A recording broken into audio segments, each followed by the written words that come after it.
Alors, bonjour à toutes et à tous. Je suis Béatrice Moreau, trésorière de l'URPS orthophoniste des Pays de la Loire, et je vous souhaite la bienvenue à ce webinaire consacré à un sujet d'actualité, les violences faites aux femmes. En tant que professionnels de santé, nous sommes en première ligne pour repérer les signes de maltraitance, parfois discrets, mais néanmoins alarmants. Aujourd'hui, nous allons aborder ensemble le rôle crucial que nous pouvons jouer face à ces situations en identifiant les signaux d'alerte et en accompagnant les victimes de manière appropriée. Pour nous éclairer sur ce sujet complexe, nous avons le plaisir d'accueillir Madame Gérard, coordinatrice de la structure EMI régionale 44 et 85, violence intrafamiliale, du CHU de Nantes. Elle partagera avec nous son expertise et des conseils pratiques pour mieux repérer et orienter les victimes de violences intrafamiliales. Merci à toutes et à tous pour votre présence et votre engagement. Je vous souhaite un webinaire enrichissant. Je vous souhaite la bienvenue et je souhaite la bienvenue à Madame Gérard et lui laisse maintenant la parole. Bonne soirée. Merci. Merci beaucoup, Madame Moreau. Bonsoir à tous. Merci de prendre du temps là pour assister à ce webinaire régional. Je voulais juste préciser que ça va durer 1 heure, mais que je vais pas parler pendant 1 heure. Je vais vous laisser le temps de poser des questions à la fin du webinaire.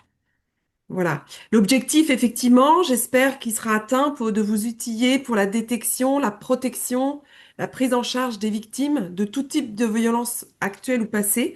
Donc, je ne vais pas vous parler que des violences intrafamiliales. On va passer du temps sur ces violences, mais je ne vais pas vous parler que de celles-là. Et évidemment, les objectifs de ce webinaire, ils sont un peu ambitieux sur un temps court, donc il s'agit bien d'une sensibilisation. Et vous allez voir, là, aujourd'hui, mon propos, il est genre et femme, car les violences, elles affectent de manière disproportionnée, elles les affectent les femmes de manière disproportionnée par rapport aux hommes. C'est un sujet déstabilisant dans le quotidien, dans notre quotidien de soignants, mais vous êtes tous des interlocuteurs privilégiés pour les femmes. Et si vous maîtrisez un minimum le sujet et si vous connaissez un peu le réseau pour les orienter, vous saurez bien accompagner ces victimes et vous ressentirez aussi de la satisfaction professionnelle dans votre prise en charge. Donc on va parler essentiellement de l'importance de ce sujet en lien avec la santé. Il y a des statistiques qui sont produites et qui montrent que les professionnels de santé sont la plupart du temps les premiers interlocuteurs des femmes victimes de violences. Donc sur la région des Pays de la Loire, il y a deux équipes. La région est scindée en deux. Il y a ma collègue Alexandra Magne qui est hébergée par le CHU d'Angers et qui a le même poste de coordination mais pour les 3 départements continentaux.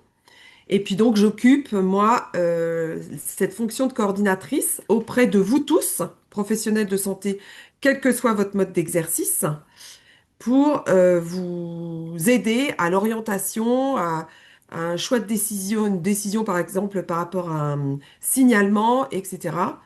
Faut pas hésiter à appeler. Alors, Alexandra ni moi ne traitons les urgences. Voilà, s'il y a une urgence, c'est le 17 ou c'est les urgences des hôpitaux.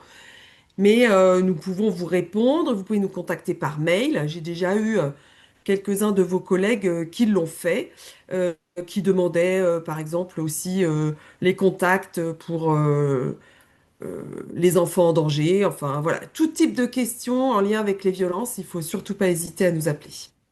Donc on est hébergé dans les unités médico-judiciaires de ces deux CHU. Et puis, donc voilà, on est là aussi pour la sensibilisation, la diffusion d'outils, de protocoles. Voilà. Alors, juste pour me présenter rapidement, ça fait 25 ans que je suis sage-femme et mon expérience clinique en lien avec les violences faites aux femmes, c'est celle de la période périnatale du fait de ma profession. Et j'ai travaillé dans une unité qui s'appelle l'UGOMS au CHU de Nantes, c'est l'unité gynéco-médicale médico-psychosociale, qui prend en charge les femmes en situation de vulnérabilité. Et le sujet chez ces femmes des violences y est central. Un premier outil pour vous à dimension régionale, c'est la cartographie produite par l'Union régionale de solidarité femmes depuis fin 2024. Donc, vous pouvez sélectionner votre département d'intervention, le type de violence et ensuite le type d'accompagnement. Vous avez de l'accueil, des informations, de l'hébergement, de l'aide aux démarches, un accompagnement psychologique ou juridique, les intervenantes sociales en commissariat et gendarmerie. Je l'ai entouré parce que si vous devez en retenir qu'un, c'est celui-là. Elles sont partout, elles sont dans tous les commissariats. Donc c'est ce qui est de plus proche de tout le monde, de toutes les victimes. Elles font aussi de l'accompagnement téléphonique.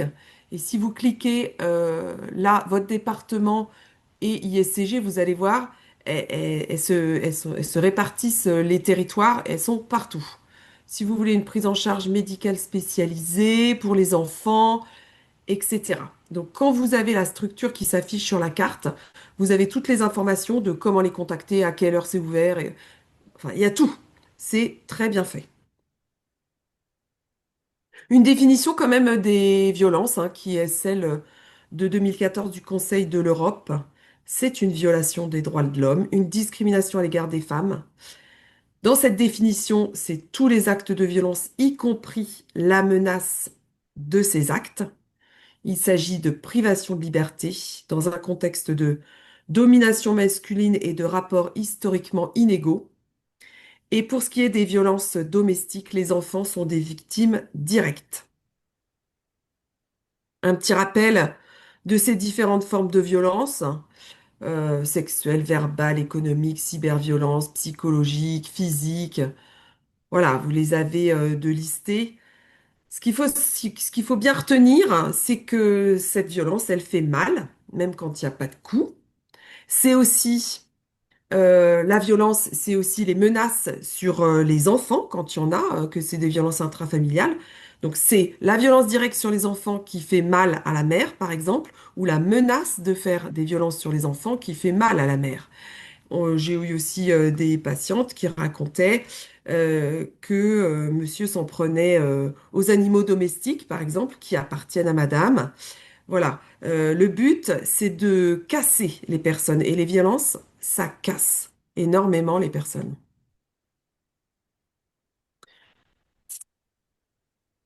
Les violences dans la vie des femmes, bah, malheureusement, c'est tout au long de la vie, hein. Ça varie en fonction de la relation euh, dans laquelle la violence survient, du milieu aussi dans lequel elle se produit. Et puis, ces violences, elles peuvent entraîner des violences auto-infligées, hein, jusqu'au suicide.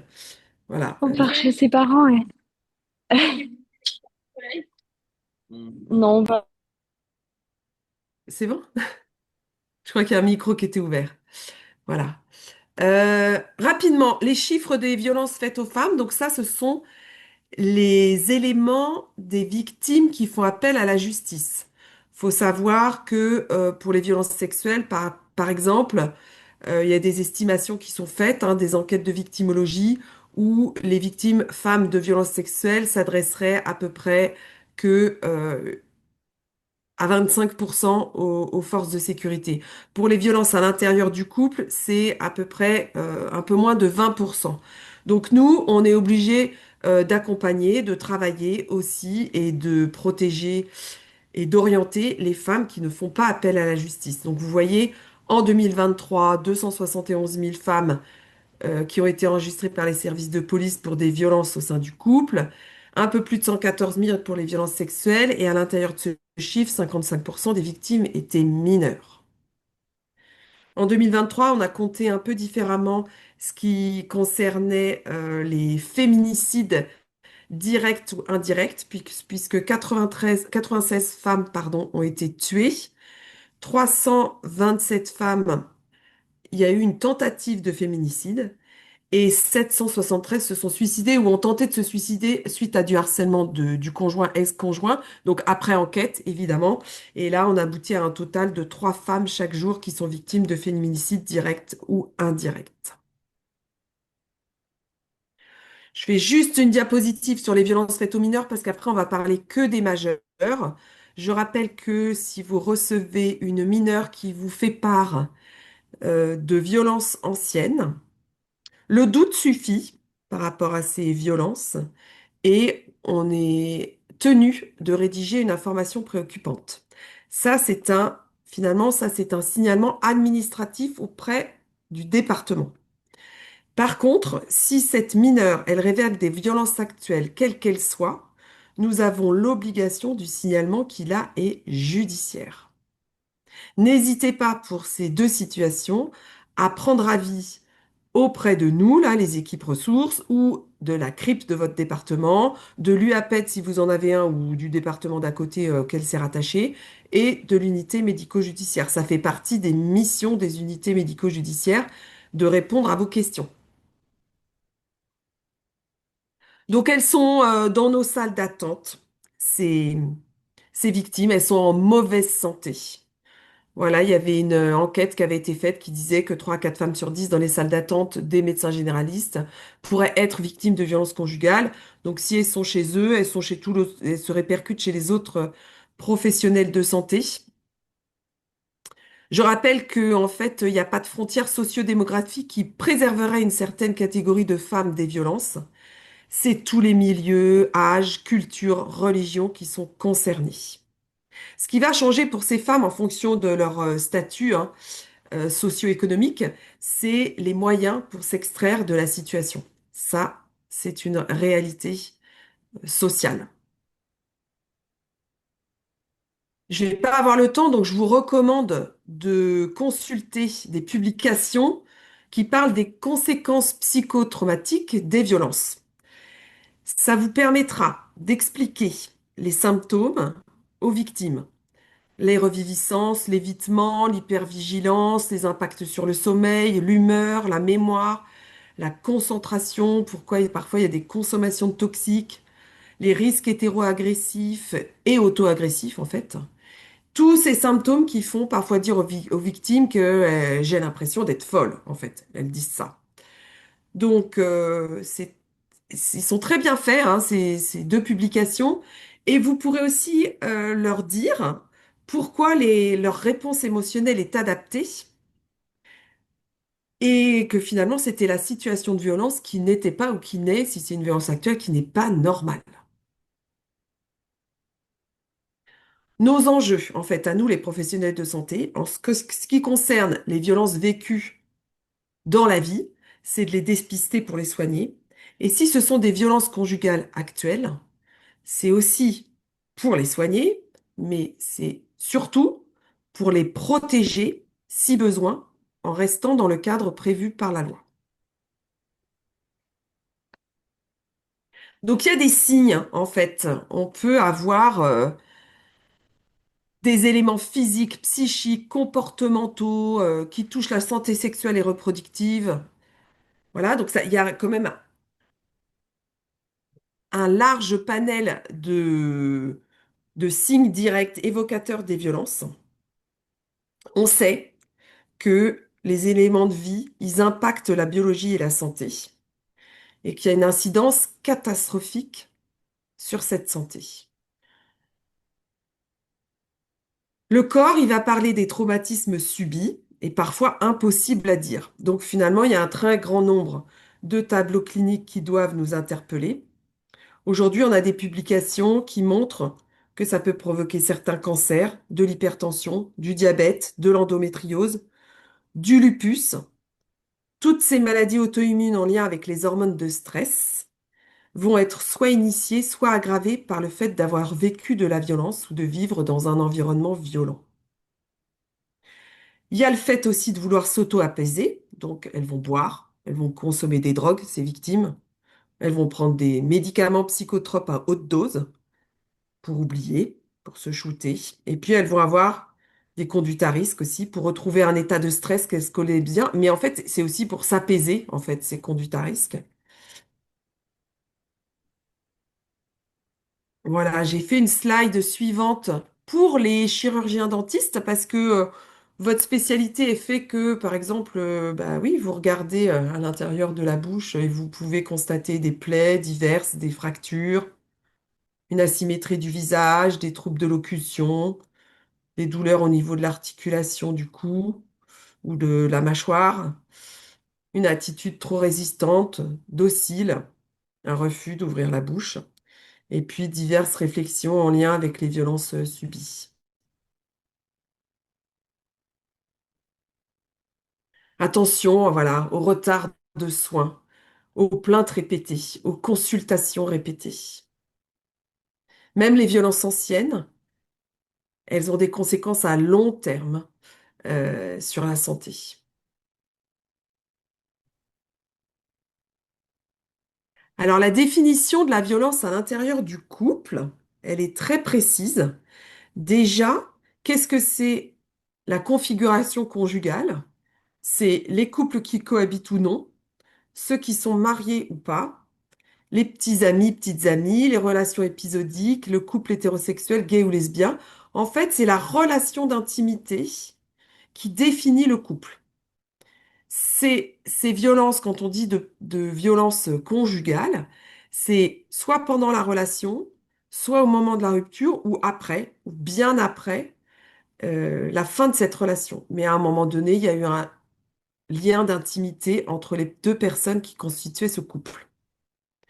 Donc, dans les relations intimes qui définissent ce couple, ces violences, c'est un ensemble de comportements, d'actes, d'attitudes de l'un des partenaires ou ex-partenaires qui visent à contrôler et dominer l'autre. Donc, il s'agit d'agressions, de menaces, de contraintes verbales, physiques, sexuelles, économiques. Ces violences, elles sont répétées ou amenées à se répéter et elles portent atteinte à l'intégrité de l'autre et même à son intégration socio-professionnelle. C'est pas de la violence accidentelle. Cette violence, elle est volontaire et choisie. Dans l'intentionnalité, il y a ce qu'on veut atteindre. Donc parfois, c'est le corps, le psychisme, les ressources, l'intelligence de madame, sa sexualité. Et puis ensuite, il y a les modalités d'y parvenir. Donc, quels moyens l'agresseur choisit pour être violent? Dans ces couples, ce qu'il faut savoir, c'est qu'il y a comme ému, un jour, de la séduction. Et d'ailleurs, on constate souvent que la relation est fusionnelle, mais que madame, elle le vit positivement. Par contre, ça va devenir de la dépendance affective. Et puis, on observe souvent que madame, enfin, l'auteur va progressivement convaincre sa victime que ses besoins et ses limites ne sont pas bonnes pour elle. Et puis, il va les remplacer par de nouveaux besoins et de nouvelles limites. Donc, qu'est-ce qui se passe pour la victime? Elle perd ses repères, son originalité, son identité, sa liberté. Ça, c'est la phase de dépossession. Mais il y a eu une phase de séduction, plus ou moins longue, en fait, avant, et ça va se faire tout doucement. Donc, madame, elle va pas repérer facilement la violence qui s'immisce dans la relation. Il va lui falloir du temps pour le réaliser, en fait. Et après ces deux premières phases, il va y avoir une phase de domination où il y a une augmentation des exigences, de l'agressivité, des menaces. Donc ça, c'est tout ce qui recouvre le contrôle coercitif. Je vais vous montrer une diapositive après. Et enfin, madame va se retrouver soumise. C'est la dernière phase. Elle est complètement sous emprise. Elle va avoir une seule obsession, c'est de ne pas décevoir son agresseur. Voilà, séduction, dépossession, domination et soumission. Je vous ai euh, trouvé une diapositive bah, voilà, extraite d'un document qui vient du Canada, mais qui est très bien fait. Il y a plein d'exemples sur ce que peut recouvrir les manifestations du contrôle coercitif. Quand on est en conflit conjugal, c'est deux points de vue qui s'opposent sur un plan d'égalité et le mode, il est interactif. Je vais pas rentrer trop dans les détails, mais des fois, c'est difficile de savoir si on est dans une relation de conflit qui dégénèrent ou qui durent longtemps et où en fait on flirterait avec la violence, je sais pas si vous voyez un peu ce que je veux dire, mais et ou si on est déjà dans la violence. Et ben c'est pas notre travail, nous les professionnels de santé, de faire le tri entre ces deux situations qui des fois sont difficiles à départager. Il y a des professionnels de l'écoute, de l'information et qui sont dans l'annuaire. Il y a aussi le 3919, c'est leur travail. Donc, si madame, elle sait pas trop où elle se situe dans sa relation, eh ben, elle les appelle. Voilà, il n'y a aucun souci. Ou elle fait appel à une association près de chez elle qui va la recevoir, soit par téléphone, soit en direct. Et c'est le quotidien des associations, hein. Il y a des associations bah, moi je connais bien le 44 et le 85, hein, et ben qui se retrouvent même parfois en difficulté parce que elles identifient que c'est un conflit très compliqué, ça c'est sûr. Et puis madame, elle l'entend pas comme ça, par exemple. Bah oui, ça arrive, c'est sûr, c'est pas simple. Donc ce qui est sûr, c'est que c'est pas notre travail. On sait que les violences conjugales, impliquent un processus particulier qui est le cycle de la violence avec 4 phases, hein, voilà. Donc ces cycles, typiquement, on dit qu'ils sont de plus en plus rapprochés et intenses, mais moi, dans ma pratique, c'est pas toujours vrai, voilà. Il y a des femmes qui disent, bah moi, j'ai pas de phase de rémission, hein, voilà, ça tourne entre tension, agression, justification, mais voilà. Donc bon, c'est schématique, ça aide certaines femmes à prendre conscience des violences qu'elles vivent. Si le cycle il est très éloigné, vous voyez, s'il se passe plusieurs mois entre deux phases d'agression, ben, on a du mal à identifier le cycle, alors que si c'est tous les vendredis soirs, bah, c'est plus facile, hein, voilà, évidemment. Bon, voilà, c'est un outil qu'on peut présenter à une victime.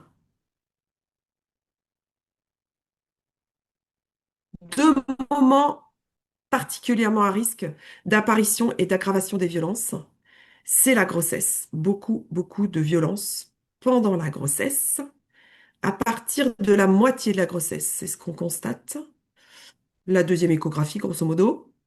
L'adoption aussi, c'est pareil, hein, tout ce qui est périnatal, arrivée d'un enfant, ça décale les couples, hein, toute cette reconfiguration familiale, en fait. C'est pas pour justifier, hein, c'est pour donner un élément de peut-être compréhension de pourquoi la grossesse.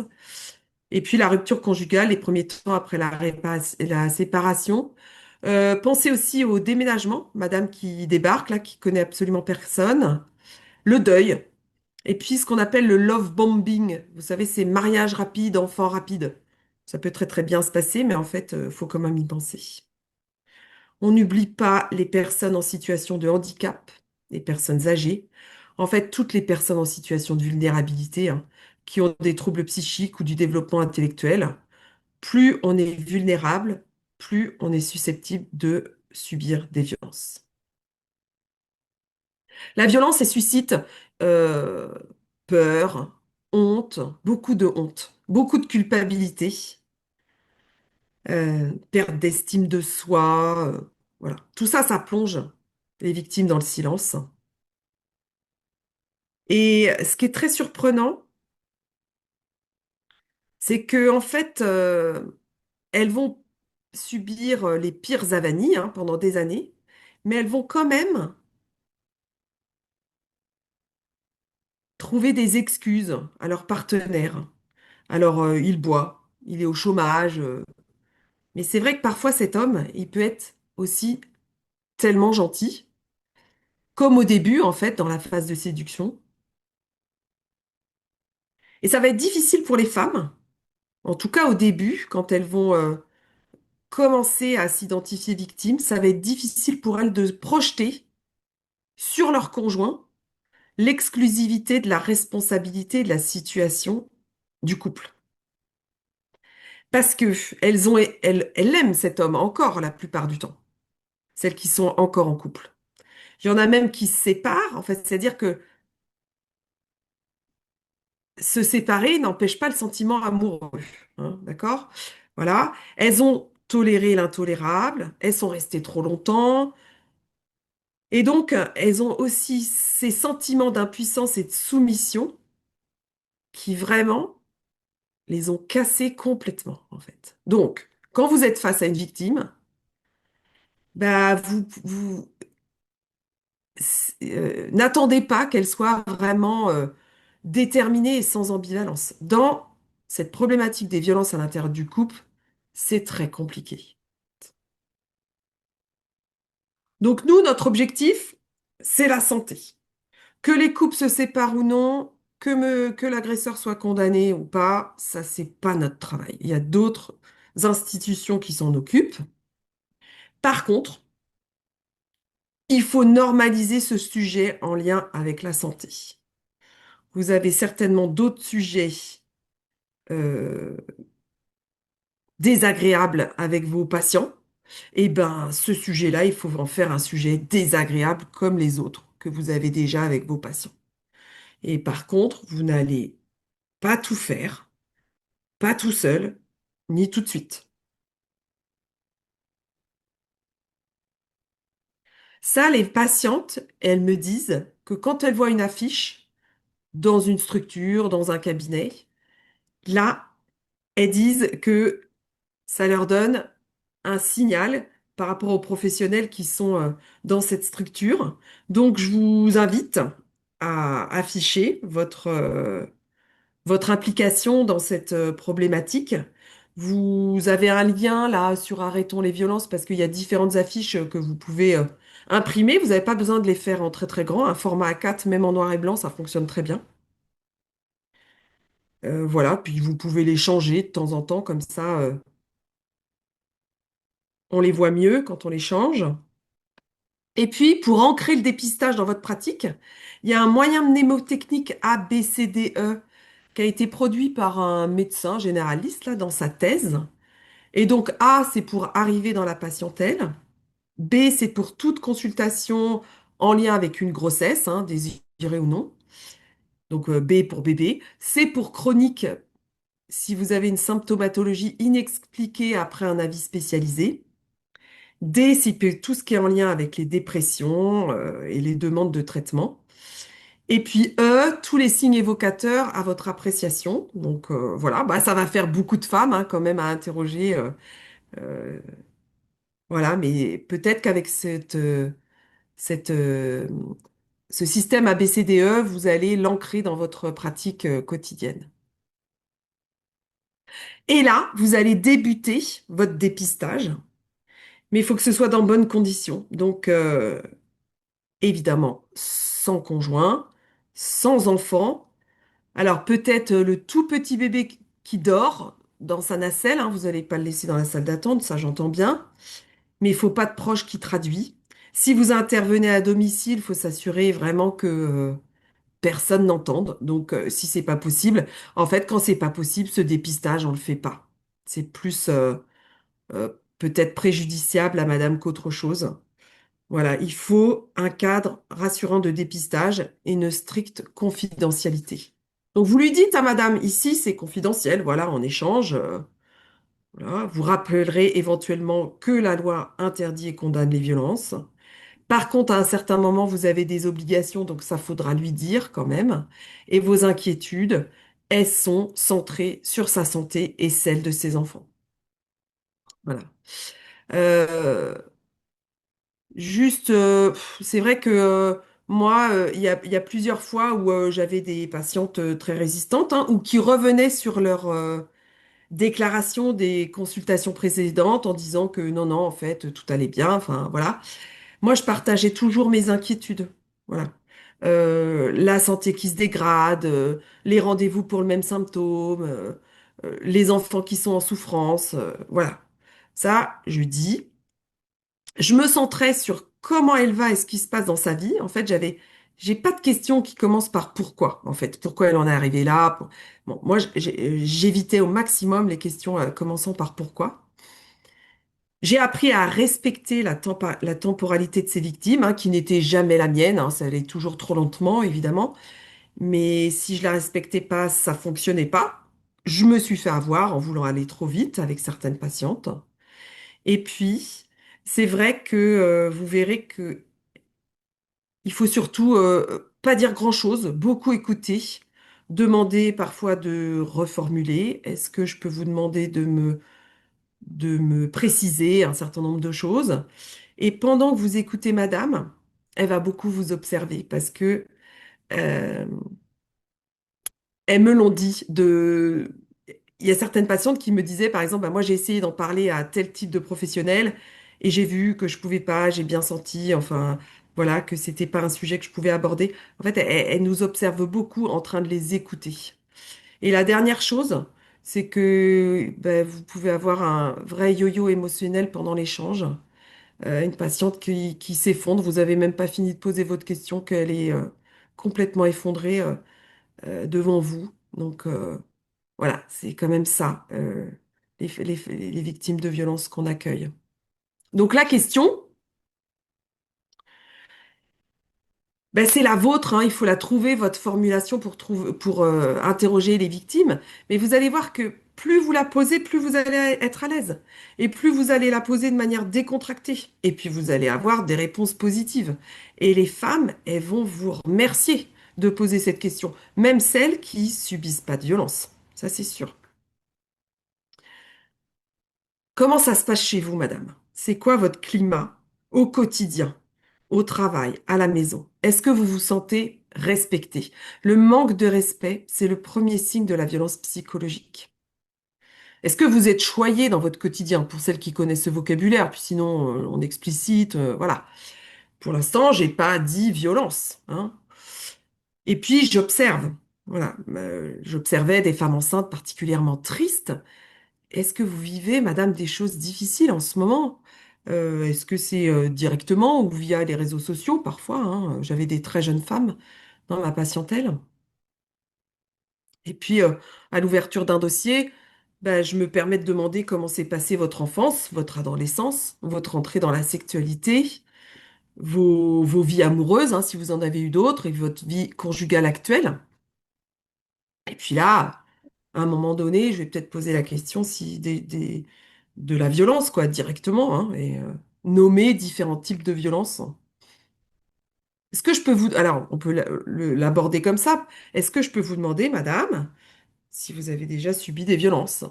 Ou alors, expliquez-moi ce qui se passe chez vous, parce que là, je vois que vous n'arrivez pas à faire tel traitement, telle rééducation, tel suivi glycémique, tel régime, etc., etc.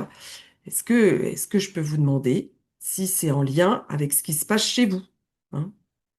Est-ce qu'on vous empêche de manger ce que vous voulez? Par exemple, ça, c'est des violences domestiques très, très répandues.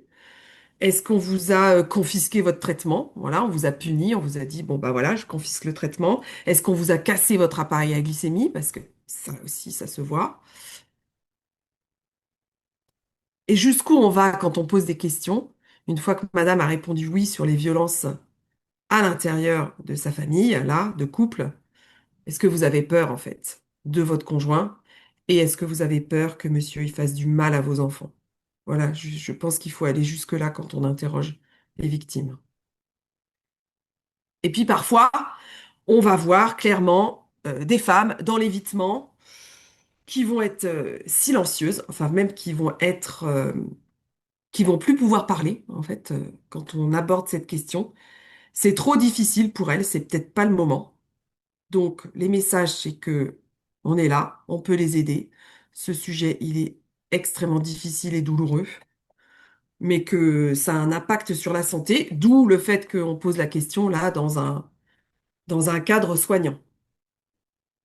Si vous avez besoin, je suis là et on peut se revoir uniquement pour ce motif. Et puis quand on regarde des productions pour les professionnels de santé, il y a des phrases types aussi qu'on peut dire. Et il y a par exemple dans les phrases types, Madame, vous n'y êtes pour rien. Mais moi j'ai constaté qu'en fait, au moment où Madame elle prend conscience des violences qu'elle subit, ce dont je vous ai parlé tout à l'heure là, ce vous n'y êtes pour rien, il l'aide pas du tout. Par contre, dire que l'agresseur est le seul responsable, vous me direz c'est un peu une autre façon de dire la même chose, mais en fait pas tout à fait.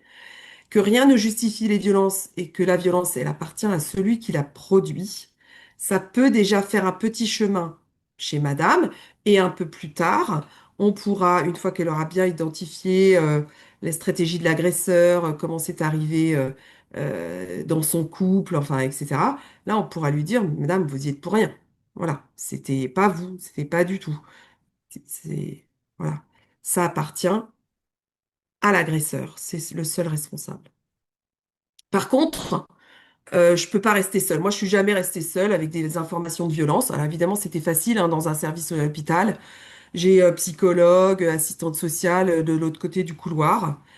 Mais informez madame que en fait, vous allez peut-être communiquer avec d'autres professionnels du social, de la protection d'enfance, enfin voilà, sans forcément nommer son identité, mais que pour l'aider, pour l'orienter correctement, vous avez besoin de vous mettre en relation avec d'autres professionnels. Voilà, vous évaluez la situation. Je vais vous montrer un peu après la première consultation ce que vous pouvez faire. Vous initiez la prise en charge, mais des fois, la prise en charge, c'est de l'avoir écouté. Hein, vous voyez, il n'y a pas forcément beaucoup à produire derrière. L'orienter, mais si elle est d'accord, et si c'est pas sa temporalité, vous allez lui donner une adresse, mais elle va pas s'y rendre, hein, voilà. Vous verrez qu'il n'y a pas de réponse simple, que souvent les situations, elles sont complexes parce qu'il y a du social, il y a plein de choses qui s'entremêlent hein, dans cette problématique des violences. Donc voilà. Euh, Par contre, si vous l'aidez à accéder aux services, parce que la plupart du temps, elles sont perdues. Je vous dis, elles sont cassées, ces femmes. Donc on pourrait penser qu'elles vont aller chercher des infos, tout ça, mais non. En fait, c'est pas possible pour elles. Par contre, si vous leur en amenez, alors pas trop à chaque fois, voilà, tranquillement, eh ben elles vont s'en saisir. Alors peut-être pas s'en saisir la première consultation, mais comme vous avez cette notion qui est notée dans son dossier, aux consultations suivantes, vous allez revenir sur la problématique. Je vais vous dire comment faire, très simplement. Et à ce moment-là, vous pourrez lui reproposer une orientation, un contact, enfin voilà. Un petit mot sur la justice. Bon, je vous l'ai dit tout à l'heure, hein, elles sont quand même minoritaires à faire appel à la protection de la justice. Mais parfois, c'est quand même important de leur dire que pour être en sécurité, il faut en passer par là. Mais que, encore une fois, c'est pas notre travail d'accompagner jusqu'à le dépôt de plainte. Enfin, voilà, c'est d'autres personnes qui s'occupent de ça.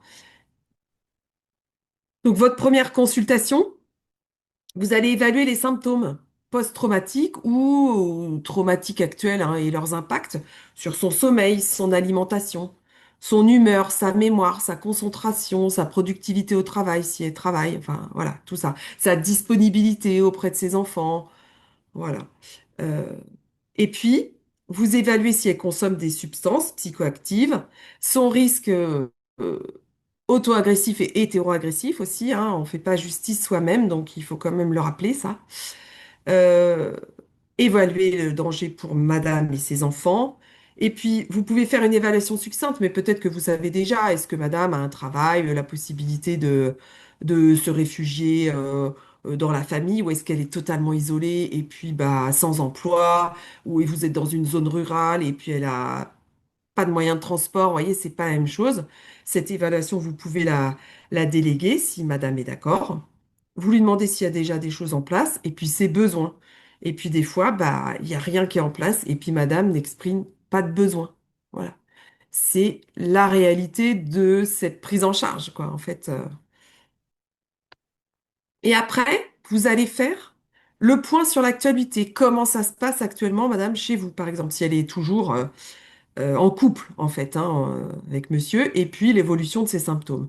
Et en fait, ensuite, j'ai mis petit 2 3 4 5 mais c'est pas nous qui faisons ça. C'est pas nous, professionnels, qui allons expliquer la stratégie de la grossesse, pardon, de l'agresseur, la mémoire traumatique, les questions juridiques, les conséquences sur les enfants. Bien sûr qu'on peut amener des petits éléments, en fait, hein, et si vous êtes professionnel qui prend en charge les enfants, bien sûr que vous allez les amener ces conséquences sur les enfants. Mais en fait, il y a un certain nombre de choses. Ça, c'est le travail d'autres institutions et d'associations spécialisées dans l'accompagnement des victimes. Je me dépêche parce que je vois l'heure qui tourne. Donc, il faut préparer le départ et la plainte avec un avocat et une association. On protège les enfants sans culpabiliser la mère. On lui dit que c'est difficile d'être mère, hein, surtout dans les situations de violence, et que c'est normal d'être fatiguée quand on vit des violences, mais qu'elle peut être aidée pour protéger son ou ses enfants. On respecte ses choix, on s'assure de sa sécurité. Si vous voulez vous référer à un site sur les conséquences sur les violences sur les enfants des violences conjugales, c'est celui-ci. Pardon, je passe vite parce que je voulais vous laisser du temps pour poser des questions. Là, je vous ai remis quand vous avez dépisté, repéré systématiquement là les victimes, tous les numéros de téléphone qui sont accessibles, gratuits, et puis aussi la plateforme d'accompagnement, la plateforme numérique pour celles qui aiment mieux le chat plutôt que le téléphone. Voilà, les intervenantes sociales en commissariat en gendarmerie, tout est là. Tout est gratuit. Il faut absolument rédiger un certificat médical ou une attestation professionnelle quand vous recevez une victime. Ça permet de pas banaliser les violences, c'est super important. Pour trouver des modèles et des notices explicatives, c'est sur le site arrêtonslesviolences.gouv.fr. Vous cliquez sur l'icône Je suis professionnel. En situation de vulnérabilité, nous avons l'obligation de signaler toute victime de violence conjugale au procureur de la République. Si elle n'est pas en situation de vulnérabilité, on lui demande si elle a déjà envisagé des démarches. Ce serait d'aller déposer plainte ou pas. Et puis on lui demandera encore une fois de quoi elle a besoin en priorité. Donc quand elle n'est pas en situation de vulnérabilité et qu'elle subit des violences conjugales, on évalue l'emprise et le danger immédiat. Il y a un outil pour évaluer l'emprise et le danger immédiat ça va suivre là. Et quand on a les trois conditions réunies, on peut signaler, c'est possible. Là, ce n'est pas obligatoire, mais c'est possible. Si vous êtes particulièrement inquiet pour la santé de cette victime, même sans son accord, si elle vous a révélé des éléments qui font craindre l'emprise et le danger immédiat, on peut signaler sans l'accord de madame. Bon, dans le vade-mecum qui explique cette procédure,